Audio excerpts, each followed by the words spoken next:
there are also concerns that banks, including public sector banks, have a huge exposure to Adani debt.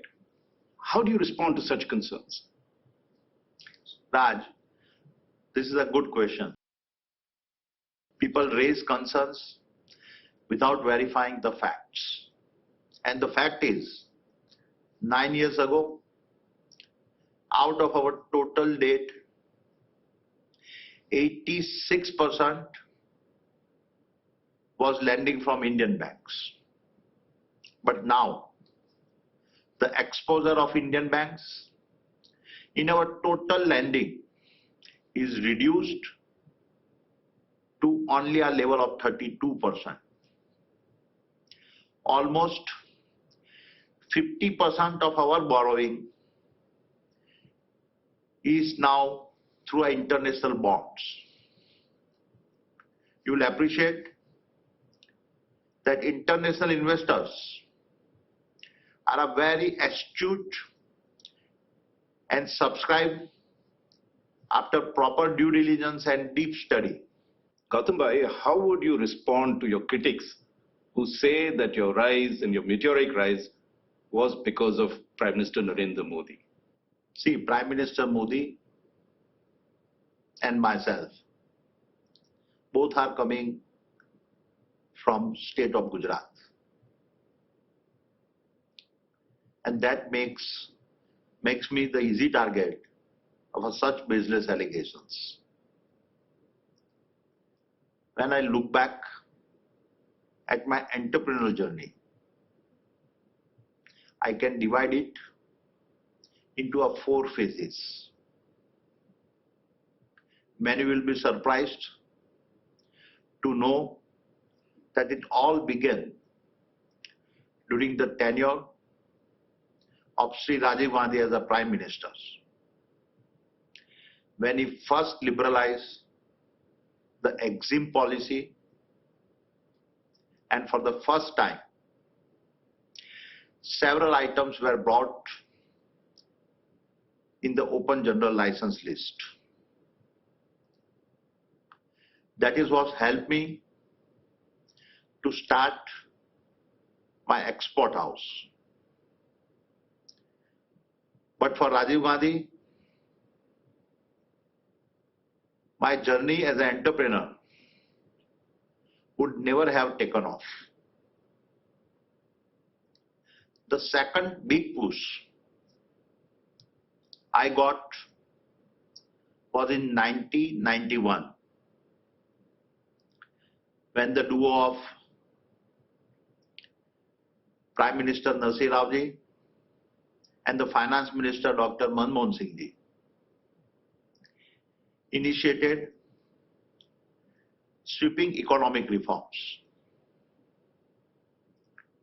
Just like many other entrepreneurs, I too was a beneficiary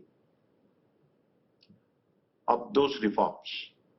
There is no point in further elaborating on it because so much has been said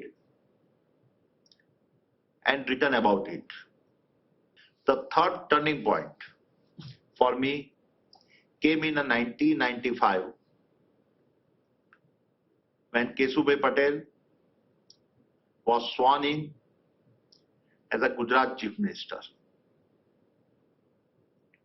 Until then, all industrial development in Gujarat was only around National Highway 8 from Mumbai to Delhi via cities like Vapi, Ankleshwar, Bharuch, Silvassa, Vadodara, Surat and Ahmedabad. He was a visionary and a focused on a coastal development. And it was that policy change that took me to Mundra and prompted me to build our first port. The rest, as they say, is a history. The fourth turning point was in 2001, when Gujarat witnessed a massive focus on development under Chief Minister Narendra Modi ji.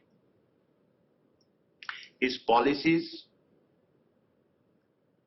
and their implementations went on to not only change the economic landscape of the state, but it also brought social transformations and development of previously underdeveloped areas. It also allowed industries and employment to take off like never before. Today, under his able leadership, we are seeing a similar resurgence at the national and international levels, where a new India is now asserting itself. It is unfortunate that such narratives are being pushed against me. As I explained, these allegations are baseless and suffer from a recency bias, seeing our group success through a short-term lens. The fact of the matter is that my professional success is not because of any individual leader, but because of the policy and institutional reforms initiated by several leaders and governments during a long period of over 3 decades.